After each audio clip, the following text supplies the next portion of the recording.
Sparrow. Welcome to another edition of Secrets of the Supernatural. Tonight, we have a very special program. Tonight we have a gentleman, special guest, that actually had an encounter with what we refer to as the White Lady of Union Cemetery in Easton, Connecticut. His name is Rod Vescey. He's an eyewitness to the White Lady and to another spirit that actually visited him in his vehicle on the way home one night from work. I'd like to start out with Ed and Lorraine and then get to Rod. This is a very exciting program. You're going to love it tonight. Ed, can you just fill us in really quick on the White Lady? The White Lady has often been seen in and around Union Graveyard, Route 59, and as far over as Stepney Graveyard in Monroe. But we've been getting reports for the past 20-some years of people who claim that they've seen a lady in white going along, you know, on the road out there in the cemetery.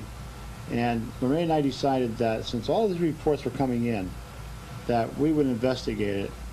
And I stayed in that graveyard for 7 nights. I'd leave the house around midnight. I'd go to the graveyard in my van, park the van, and I'd open up the doors. It was hot. It was July, August. Actually, this was August. Yeah, it was the end of July. I'd open up the van and sit back there, and I'd see all these ghost lights flitting all over the place. And I thought, sooner or later, something's going to happen. And on September 1st of 1990, I believe it was, at 2:40 in the morning, you told me. That's right. I'm sitting there, and I could see all these lights over near the Baptist cemetery, all around the stone wall. And all these thousands and millions of insects were just chirping away. All of a sudden, things started to quiet down. And I could hear what sounded like a woman weeping. I picked up my camera. I had a camcorder alongside of me. And I had the tripod set up outside. I didn't want to leave the camera out there because of the humidity. I took the camera out, and I could see all these ghost lights suddenly forming into a figure of a woman. Now, the film that I took of this spirit looks as though it's very far away. Actually, it was very close to me. It wasn't that very far away. And I put the camera up to my eye, and I let it go, and I couldn't see anything. I took my eye away, and I could see her. I immediately put the camera on the tripod and let it run, and I started to walk toward her as she was coming towards me, and she disappeared. Now, I knew I shouldn't do that, so I backed up again, and she came back into focus.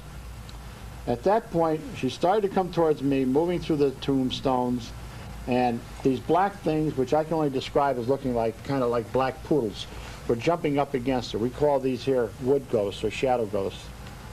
And they were trying to stop her from getting to me. Now, all this is taking place, you understand, in just a minute or two. And then she moves towards me and moves away, and this huge shadow ghost pushed her towards Route 59, and that was it. I packed up the camera real quick. I ran home in the car. I ran home. I drove home. I woke Lorraine up, and I said, "You're not going to believe what happened." We put it on the VCR, and there it was. I had captured it. Now, understand that this is something that I had been looking forward to for 50 years. I had seen pictures taken of ghosts, photographs taken of ghosts. I had seen ghosts, but I had never had a video camera with me and the opportunity to get this on film, which I did.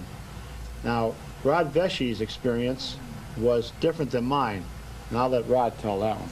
Okay, Rod? When I had my experience with the White Lady, I think it was a month or two before you got her on film. I was coming home from work. I was working in Fairfield at the time, and it was about 12:30, 1 o'clock in the morning. I'm driving home. I'd just gotten off of work. I was wide awake, all wound up, and got up to Sport Hill Road and 59 where it crosses. There was a slight mist on the road. The road was a little damp and, you know, fog about maybe a foot high, which wasn't unusual for the area. Got up, came up the hill a little bit, and as I came up the hill coming up past the cemetery, I felt like someone was on my right side. And I looked over, and there was a person, just like Ed, sitting here, that solid, sitting there, he had on a little brown scrunched up hat, a little scruff on his face. At the time, I had no hair on my face. I was clean shaving at the time. So it definitely wasn't my reflection in the window. I did one of those, looked forward, looked back. That figure was gone, and in front of me, I'd say a good 60, 70 feet in front of me, there was a woman standing in the road. I tapped on the brakes. I didn't jam them on because the road was a little slick. Okay. And as soon as I tapped on the brakes, she went from about 70 feet out to right in front of the car, and the thing that I remember the most was her hand came up in a motion like that, like up and that way, sort of like she was not trying to grab me, but she was reaching out.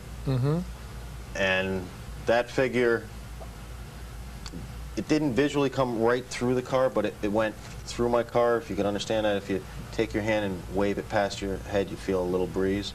You felt the breeze. That's what it felt like. I don't know if I physically felt a breeze, but I felt something go by me. Like a whoosh, like kind of thing? Exactly.